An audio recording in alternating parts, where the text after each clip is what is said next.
And we're going to look at surface area of 3D shapes. So we looked at before how lateral surface area is the area of the sides of a 3D shape, just the sides, not the bases. Total surface area, we add in the areas of the bases as well. So here's some of our formulas. We're looking at this row right here, and the highlighted yellow portions are the lateral surface areas. Those are the areas of the sides.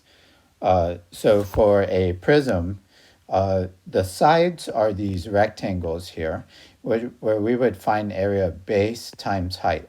And that would get us the area. Each of these, this base times this height, this back base times the same height, and this base times the height. Well, that's just all the bases times the height. And if you add the bases up, that's the perimeter, P perimeter. So you can find all those areas by doing perimeter times height. To get the total surface, we're adding two base areas. The capital B is area of the base. So the base can be lots of things. So you need to know some 2D shape areas. We have rectangles and squares are basically the same. So the area of those, sometimes you'll see it length times width, other times base times height. Square, it just has the base and height, which are the same. So you still do side times side or base times height. A parallelogram is really just the same. Parallelograms can be slanted though, where each side, opposite side is parallel. The height is going to be vertical, and then the base is down here. So it's also base times height. Same as rectangle, and you can think of it as squares. Triangles are really just a half of a rectangle. It's like the rectangle got chopped in half. So if you find the base and height of a triangle, the area is base times height divided by 2, because it's half. Triangles, the height has to come from a vertex and then perpendicular with the base. And you can see even in this case, it makes up half that rectangle. A regular polygon is one you probably haven't seen. So regular polygon, let's take a hexagon, for example. And if it's irregular, all bets are off. You just got to piece it together. But for irregular polygons, we have this thing called the apothem. And it goes from the center of the polygon to the middle of one side. It's kind of like a height. In fact, if we divvy this polygon up into triangles, we could find 1/2 base times height for all these, but all the bases would just be the perimeter. So we could say the area is 1/2 times the apothem, which is like our height, times the perimeter, which would be all the bases. So that's how we get our regular polygon area, 1/2 apothem times perimeter. If you aren't given the apothem, there are ways using trigonometry to find it, but we'll give you the apothem for now. Don't forget circles, because we have our cones and cylinders. So you need to know the radius. The circumference, which would be like the perimeter, is 2 times pi times r. And the area would be pi times r squared. So you need to know those. You need to know those. We will use those because we have these base areas. For a pyramid, the lateral surface area is 1/2 times perimeter times this cursive L, which is the slant height. That's this height coming down the outside of the shape. If I drew it a little differently, I'm going to draw it down this side. And if we know the height of the pyramid and half of one side, we have a right triangle. We can find that slant height there and get that slant lateral surface area. For total surface area, we're only adding one base area because there's only one base. For cylinders, the lateral surface area is 2 pi r times h.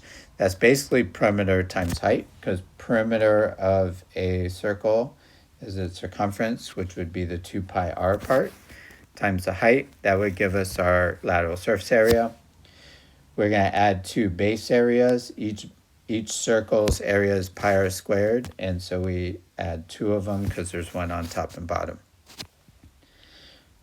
A cone's lateral surface area is pi times radius times that slant height.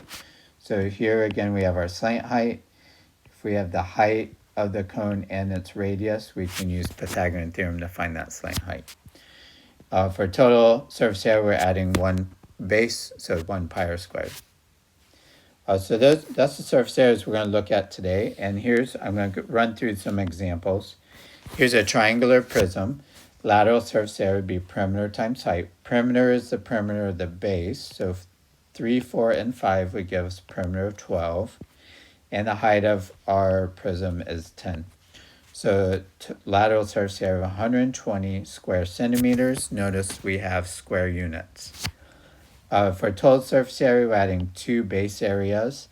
The base is a triangle, which would be 1/2 base times height. You see the right angle here, so the 4 and 3 are our base and height.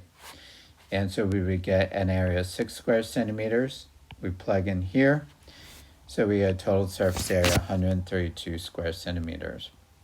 We'll look at volume at a later video. Square pyramid, we need our slant height here.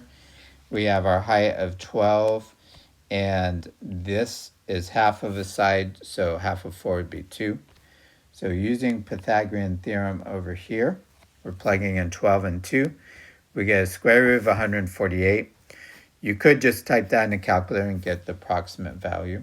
I'm going to save it as that in my calculations below, so I'm a little more accurate in our rounding. The equivalent radical form is simplified radical form is 2 square root 37, but these are the same number. I plug that in for slant height. Perimeter is the 4 plus 4 plus 4 plus 4 around the bottom, so that's the 16. And I get about 97 square centimeters. For total surface area, I'm adding one base area. The base is a square, so side times side, or 4 squared, or 16. So I get about 113 square centimeters for the total surface area. For a cylinder, this is lateral surface area. So sorry for that typo. Is 2 pi RH, so our radius is 4, our height is 12. We plug that in. If we just type the numbers without the pi times each other, we get 80 pi. That's sometimes called in terms of pi, which is nice because we didn't do any rounding. But we could multiply our total and get our lateral surface area is about 251 square centimeters. For total surface area, we're going to add the base areas. The bases are pi r squared, radius is 4. We get 112 pi square centimeters in terms of pi, or about 352 square centimeters for that total surface area. On the left here we have a cone, and then the lateral surface area will be pi times radius times slant height. You can see how I calculated slant height using Pythagorean theorem.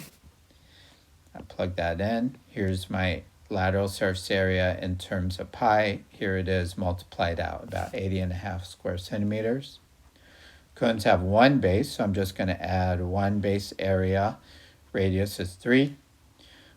So here is my answer in terms of pi. Here it is multiplied out. I will take either of these. It doesn't matter what form you give your answers in.